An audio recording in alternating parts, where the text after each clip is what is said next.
E aí, pessoal, tudo bem? Seja muito bem-vindo, seja muito bem-vinda à nossa reunião de adoração nessa manhã. Depois de 2 domingos de descanso, a gente fez os nossos serviços online numa live, né? A gente volta hoje a fazer o nosso culto pré-gravado, para evitar probleminha de conexão ruim com a internet, né? Porque semana passada eu tomei um sustinho, quase que não funcionou. Então, é mais seguro a gente fazer assim para te oferecer um momento de reflexão mais bem produzido, né? Você já me conhece, eu sou o pastor Lucas Bonatti, pastor da PMB, a Primeira Metodista Brasileira, em Downtown Miami. Gravando aqui desde o santuário da igreja de Coral Gables, onde eu também sou pastor. Bem, outra vez, seja muito bem-vindo, seja muito bem-vinda à nossa reunião. Hoje a gente está começando, vai mudar um pouquinho o tema, a gente vinha falando do tema natalino, né? E hoje a gente vai começar a projetar valores, coisas importantes, que se fazem importante para a gente poder planejar o nosso ano, para a gente poder alcançar as nossas metas, para a gente poder experimentar mais de Deus, para a gente poder crescer na fé junto, tá certo? Então, eu vou trazer uma reflexão hoje que é importante, pouca gente fala, mas é importante, eu acho que vai ser uma bênção, acho que Deus falou bastante ao meu coração, eu espero que também fale ao seu, tá joia? Então vamos lá, vamos orar comigo rapidinho. Deus de graça, amor e bondade, nós nos apresentamos diante de Ti, pedindo perdão pelos nossos pecados, pedindo ajuda, pedindo misericórdia, pedindo esperança, pedindo um renovo de fé, pedindo consolo. Senhor, cada pessoa tem a sua situação nesse momento, a sua necessidade, seu momento de confusão, às vezes próprio, às vezes familiar, às vezes emocional, às vezes mental. Em nome de Jesus, nós apresentamos tudo o que nós somos, tudo o que nós temos, tudo o que nós desejamos. Nós não queremos esconder nada de Ti, muito menos tentar Te manipular, Deus, a nosso favor. Por isso, recebe as nossas vidas e venha a limpar tudo aquilo que está sujo, venha a transformar tudo aquilo que precisa ser transformado e venha restaurar aquilo que é a Tua essência em nós, Senhor, aquilo que precisa ser restaurado para que nós possamos viver conectado contigo, em obediência à Tua vontade, Senhor, e sendo uma bênção para as pessoas ao nosso redor. Em nome de Jesus, Senhor, recebe essa reunião simples, mas feita com muito amor e carinho. Fala conosco através da Tua palavra. Nós te rogamos em nome de Jesus. Amém e amém.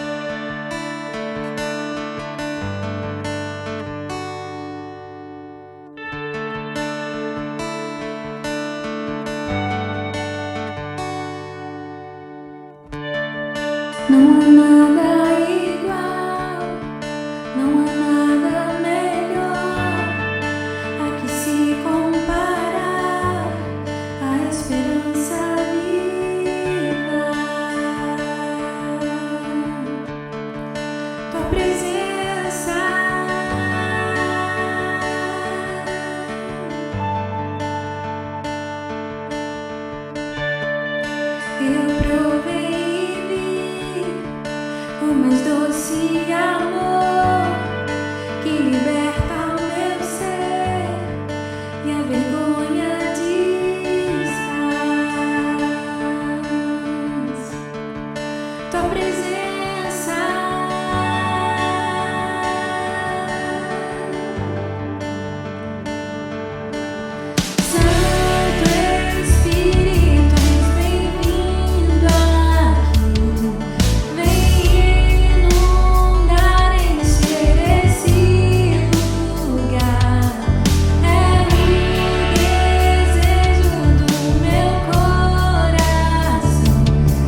Muito bem, meu irmão, minha irmã, hoje a gente vai meditar sobre o texto que a gente encontra em Atos 15, texto que eu gosto muito. Diz assim, Atos 15, versículos 12 ao 19.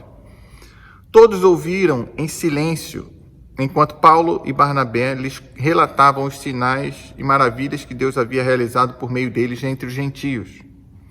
Quando terminaram de falar, Tiago, irmão de Jesus, se levantou e disse: Irmãos, ouçam-me. Pedro lhes falou sobre como Deus visitou primeiramente os gentios para separar dentre eles um povo para si.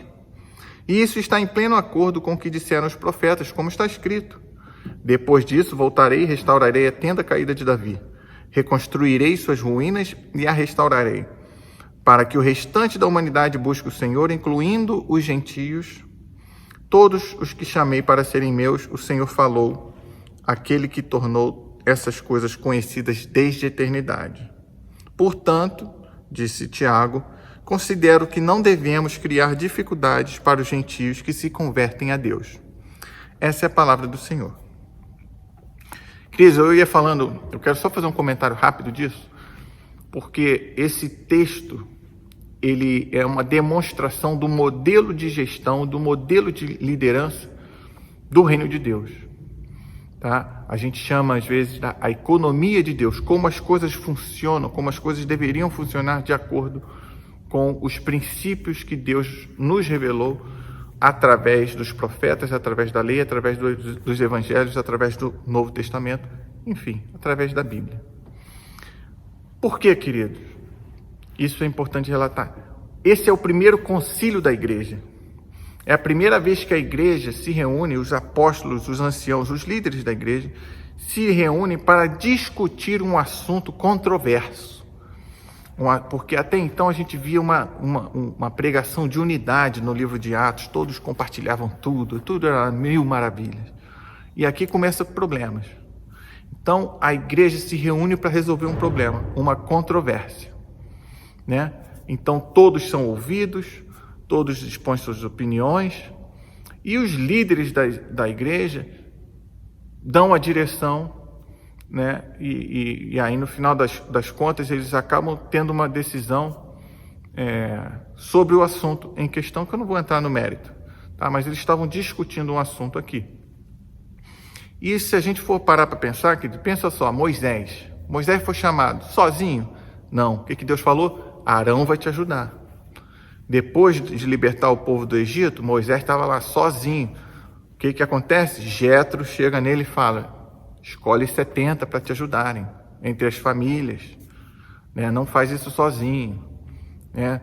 Ou quando surgiu o momento dos reis, você tinha o rei, o profeta e os sacerdotes. Sempre houve na economia do reino de Deus prestação de contas, decisão em conjunto, espaço para opiniões diferentes, de discussão em cada controvérsia, para se buscar qual é a perfeita, boa e agradável, santa vontade de Deus, para a gente seguir ou deixar de seguir, se for algo ruim. Tá? Então, essa é a economia de Deus. Então, esse modelo empresarial do líder, que faz e acontece, todos fazem aquilo que eu digo, isso não é de Deus não, querido. Isso não é o princípio bíblico que a gente deveria seguir como igreja. Tá? A economia de Deus é uma liderança compartilhada, delegar tarefas. Isso sempre foi assim. Jesus enviou os 70 em Mateus 9, pode ir lá ler. Enviou os 70 para fazer a missão dele. Como? De 2 em 2. Né? Um programa de trainee de Jesus foi esse. Manda os 70 de 2 em 2, porque um ajuda o outro, né? E não só ajuda o outro. Eles prestam conta um para o outro e depois trazem um relatório prestando conta do que aconteceu e deixou de acontecer. Esse é o modelo de liderança bíblica, tá? Então, muito cuidado com esses pastores, apóstolos, bispos e não sei o que ficam falando que Deus me falou, você tem que obedecer e pronto. Isso não é bíblico, tá bom? Só um parênteses que eu queria compartilhar aqui com vocês. Porque eu acho importante para os dias de hoje, cada vez mais importante, porque a gente está numa manada, a gente é tratado como gado. Você tem que seguir aquilo que o pastor X, o bispo X, o apóstolo Y estão falando. Querido, liderança compartilhada. Não está de acordo com a palavra de Deus? Manda o bispo calar a boca. Acabou. É simples assim. Tá? Mas vamos lá. Vamos para o assunto de hoje.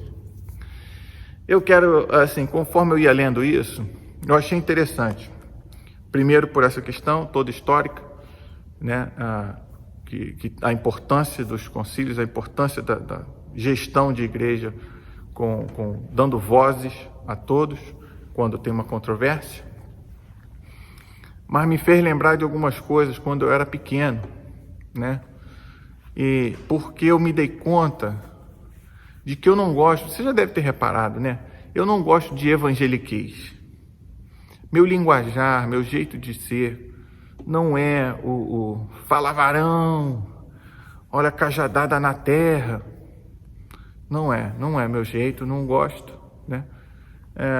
E não tem nada contra quem é adepto desse estilo, não é o meu estilo, né? E eu explico, né? Porque eu acho que o evangeliquez é um dialeto. Dependendo da sua vivência de igreja ou não, tem aquela coisa que parece, tem palavras que só crente fala, né? E fica entre eles, a graça é entre eles, tal. Então, o dialeto, por definição, é uma coisa que limita. O dialeto é característico de um grupo fechado. E eu acredito que a mensagem do Evangelho não é uma mensagem fechada para um grupo, é uma mensagem proclamada para a humanidade, porque Deus quer salvar a todos e a todas. Então, tudo que é fechado para um grupo não conta com a minha simpatia. Toda igreja que é fechada em si mesma não conta muito com a minha simpatia, não é o que me interessa muito. Eu gosto quando a gente consegue alcançar e influenciar pessoas, inclusive de outras religiões, né? Inclusive pessoas que às vezes nem acreditam em Deus. Então, assim, eu não gosto do evangeliquez. Conforme eu fui pensando nisso, eu lembrei de uma situação quando eu era pequeno, eu e meu irmão jogando bola lá na rua da minha avó. A gente devia ter menos de 10 anos de idade, nós dois. Eu sei que não lembro porquê, mas rolou um assunto entre a molecada do futebol sobre a diferença entre crente e cristão. Eu não sei se você cresceu com essa visão, mas existia essa visão do crente, aquele cara que usava uma Bíblia grande, que usava terno e gravata, a mulher com cabelão longo, né, que saião, essas coisas assim. E que não se divertia nunca, estava sempre aborrecido, tudo era proibido, os filhos dos crentes não podiam jogar bola, se jogassem tinha que ser de calça, porque não podia usar bermuda, não pode ir para a praia, porque não pode usar biquíni, essas coisas todas, né? O crente desse característico se orgulhava de ser crente porque ele e ela se acreditavam os verdadeiros cristãos, os verdadeiros seguidores de Jesus, os únicos no mundo obedientes à palavra de Deus, né? Tem uns, inclusive, que acreditam que só são cristãos, só são convertidos quando falam em línguas. Isso é um problema teológico que eu não vou entrar no mérito, mas essa é meio que a característica, a caricatura do cristão, do crente. E aí falavam do cristão como se fosse uma coisa genérica, fraca, como se cristão fosse o religioso, o católico, o presbiteriano, né? Porque é assim que eles veem. Se você é metodista, se você pertence a uma igreja histórica, se você é católico, você não é crente, você não é cristão, né? Você não é crente, você não é convertido de verdade, você não tem comunhão com Deus, você é só um religioso. E era meio essa visão que o pessoal tinha, e a gente debatendo, né? Começou a debater. Eu e meu irmão defendendo que é errado falar crente, que era melhor falar cristão. Por quê? Porque crente, até o diabo é crente. Porque crente é aquele que crê. É o pensamento mais simples possível. Crente é todo aquele que crê, né? Eu acredito em certas coisas, e você pode acreditar em outras. Vou falar uma coisa boba aqui, ó. Eu acredito, por exemplo, que a cor azul é mais bonita que a cor vermelha. Você pode discordar disso. Eu acredito que manteiga é uma coisa muito ruim, que ninguém deveria comer manteiga na vida, porque eu não gosto de manteiga. Mas tem gente que adora, tem gente que come manteiga pura. Me dá um pouquinho de nojo, mas tem gente que é assim. Então, crer Cada um pode crer em qualquer coisa. Tem gente que crê em Jesus Cristo, tem outros que não creem. Tem gente que crê que Jesus Cristo existiu, mas não crê que ele é filho de Deus. Tem gente que crê que Jesus foi um profeta, mas não crê que ele é suficiente para a salvação. Tem gente que nem acredita que é preciso salvação. Então, crer, você pode crer o que você quiser. E a crença em alguma coisa não significa submissão àquela coisa ou àquela pessoa. Agora, o cristão não. Por definição, o cristão é discípulo de Jesus, porque o próprio termo significa como se fosse chamar cristinho. Igual quando a gente chama o filho do Paulo, que também é Paulo Júnior, a gente chama de Juninho, ou de Paulinho, ou filha da Vanessa, Vanessinha, né? Se referindo como se fosse a cópia dos pais, né? É assim que o termo surge. Os cristinhos eram os imitadores de Cristo, os que seguiam a Cristo. É a origem do termo. Então é engraçado que aquelas crianças, eu e meu irmão com menos de 10 anos de idade, tínhamos essa intuição de que o cristão era melhor, um termo melhor, porque crente qualquer um pode ser. Aí a gente falava assim, até o diabo pode ser crente. Lembra da passagem? Você pode encontrar isso, se você quiser pesquisar, Lucas 8 ou Marcos 5. A história do homem gadareno, o homem que vivia num cemitério, já tão possuído por demônios. Chega a chamar a legião de demônios, porque somos muitos. Assim que Jesus atravessa o mar da Galileia para essa área onde viviam os gadarenos, esse homem sai alucinado atrás dele, e diz o texto bíblico que ele era controlado por demônios. E ele já se ajoelha pedindo: Jesus, o que eu fiz? Não me torture. Filho do Deus Altíssimo, não me torture, por favor, não me expulse, não me mande para o abismo, me mande aqui para os porcos. E aí Jesus ora, eles vão para os porcos. Então, até os demônios creem em Jesus e sabem que ele é o Filho de Deus. Mas eles não se submetem a Jesus. Eles não servem a Jesus. Eles não se rendem a Jesus. Então, nós crianças já achávamos que ser cristão era melhor que ser chamado de crente. Com o passar dos anos, a gente vê que tem muito cristão que realmente não segue a Cristo. É o que a gente chama, no seminário, por exemplo, quando a gente discute, é cristão nominal.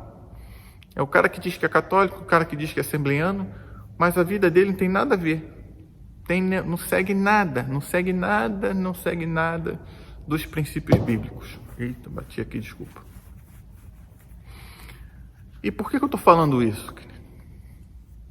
E agora eu vou falar uma coisa que talvez você se irrite. Por favor, não desliga. Segura aí, fica aí um pouquinho. Porque eu vou falar com carinho, vou falar com amor. Eu estou falando de um lugar de paz e amor. Porque, infelizmente, nós estamos vivendo uma época em que muitas pessoas estão defendendo os valores da família, os valores cristãos, e não representam nada de cristianismo.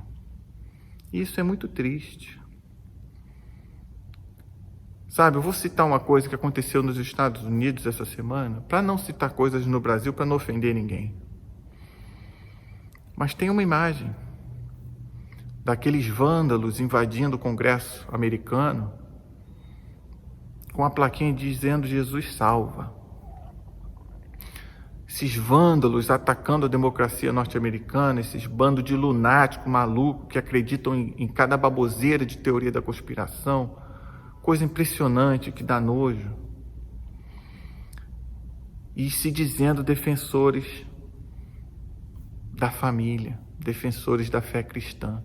Gente com camisa dizendo campo de Auschwitz, camisa louvando o nazismo. E se dizem cristãos.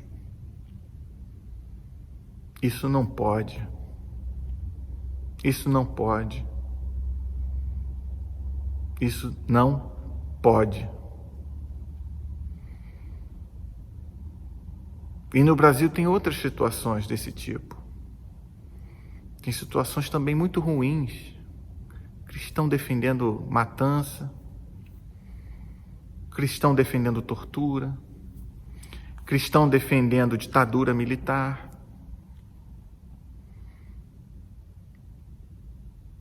cristão ensinando coisas erradas, dizendo que vacina vai ter chip dentro de vacina. Coisas deprimentes. E a gente está vivendo, querido, que a Bíblia diz do tempo de apostasia, onde os corações vão se esfriar, onde a fé vai esfriar.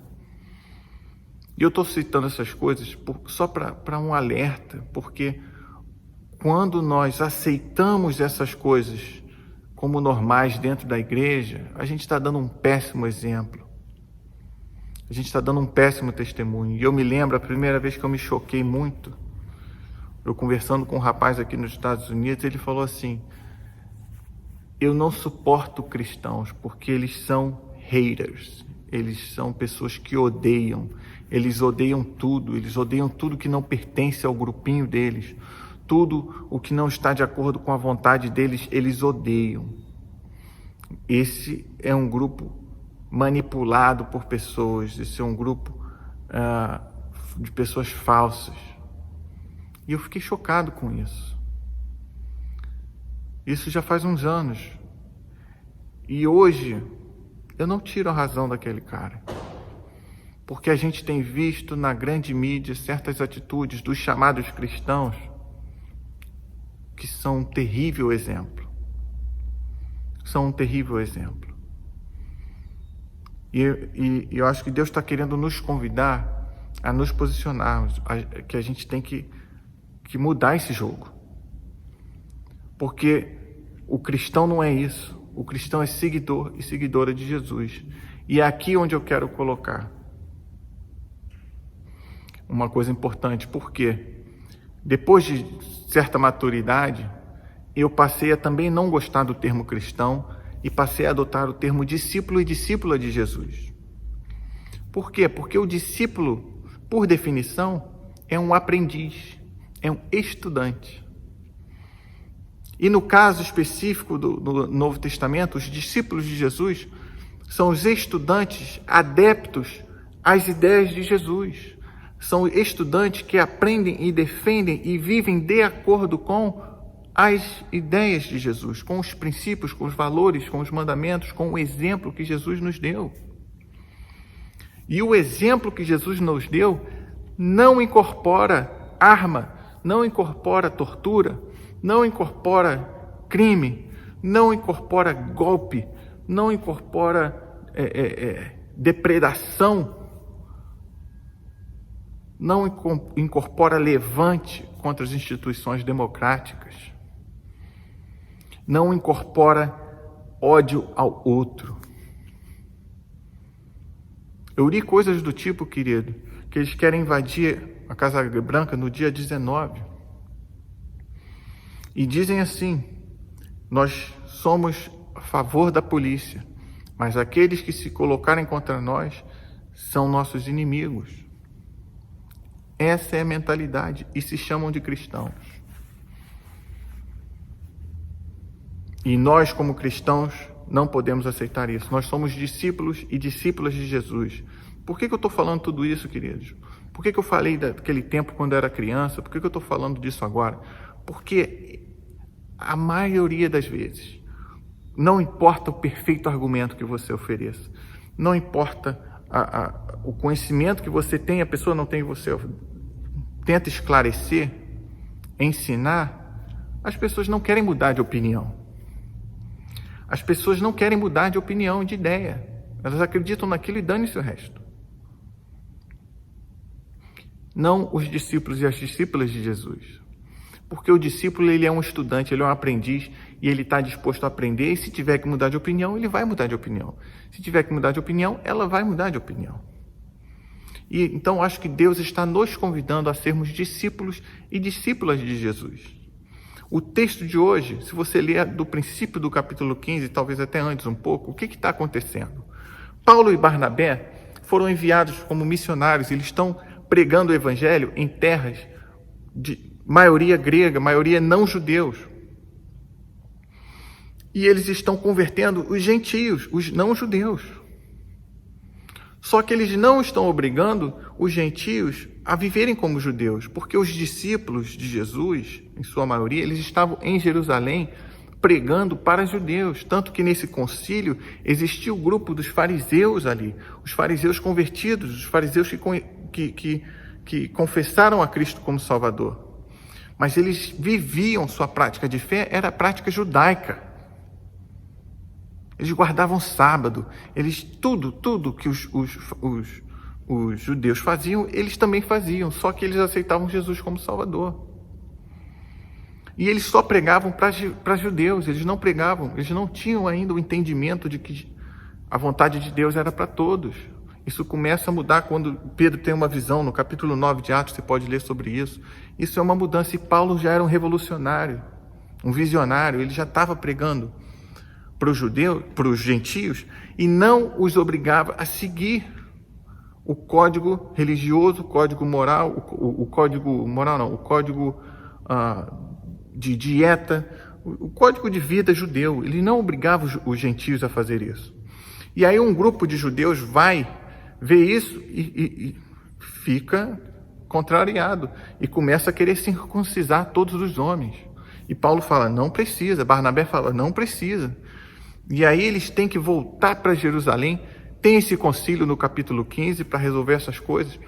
E o irmão de Jesus, Pedro, fala, depois o irmão de Jesus, Tiago, também fala. E eles resolvem, a igreja decide, não precisa circuncisar.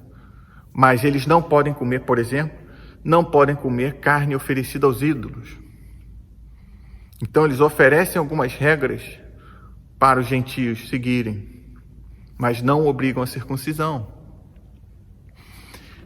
Então, o discípulo e a discípula de Jesus, ele está procurando sempre aprender a mudar de opinião, mudar sua mente, mudar seu coração para obedecer a Deus, para amar a Deus e para dar um testemunho melhor de quem é Deus para eles. E eu acho que é isso que Deus quer da gente. Sabe por quê? Porque Jesus deu 2 mandamentos, a gente sempre fala disso. Amai a Deus sobre todas as coisas, com toda a tua força, toda a tua alma, tudo. E ame ao próximo como a ti mesmo. Querido, amar o próximo como a ti mesmo é você desejar para o próximo tudo aquilo que você deseja para você. Se você deseja um salário melhor, deseja para os outros também. Então, se você é empresário, você não vai querer pagar um salário de fome para o seu empregado, porque você quer que ele tenha uma vida confortável, você quer que a família dele seja feliz, você quer que os filhos do seu empregado tenham uma escola de qualidade. Então, você vai defender, por exemplo, o ensino de qualidade público. Você não pode ser contra o ensino de qualidade público se você é cristão. Não pode. Você compreende o que eu quero dizer? Nós precisamos ter firmes os conceitos que nós devemos obedecer, porque nós queremos ser imitadores de Cristo, nós queremos ser chamados discípulos e discípulas de Jesus, mas nós devemos ter claro aquilo que nós não aceitamos também, porque vai em contrário àquilo que Deus nos ensinou, nos revelou. Então não abra mão daquilo que Deus claramente nos colocou, que é amar o próximo como a nós mesmos. Desejar para o próximo aquilo que nós desejamos para nós mesmos. Sabe? A gente está vivendo tempos difíceis. E você tem a opção. Você tem a escolha. Você pode ser um crente, se achar o dono da bancada. Você pode ser um cristão, dizer que segue a Cristo, mas fazer o que te dá na telha. Ou você pode ser um discípulo e uma discípula de Jesus e aprender a se submeter aos ensinamentos de Jesus. Eu estou aqui, nós estamos aqui, para te ajudar a encontrar esse caminho do discipulado. Não o discípulo do pastor Lucas, não o discípulo da pastora Audrey, não o discípulo da igreja metodista. Discípulos de Jesus. Tá ok? Minha oração é que Deus toque no teu coração, que o Espírito Santo fale contigo e te incomode para você mudar. Mudar é bom, aprender é bom, mudar de opinião é legal. Ter uma opinião em consonância com a vontade de Deus é muito gostoso, porque te dá paz de espírito em meio a tempos tão turbulentos. tá? Eu quero te oferecer essa palavra em nome de Jesus e te agradecer por ter estado aqui com a gente hoje. Te espero aqui no próximo domingo. Que a graça, a paz e a mansidão que nós precisamos para ser discípulos e discípulas de Jesus enche os nossos corações, as nossas mentes e nos guie hoje e sempre. Em nome de Jesus. Tchau, tchau. Até semana que vem.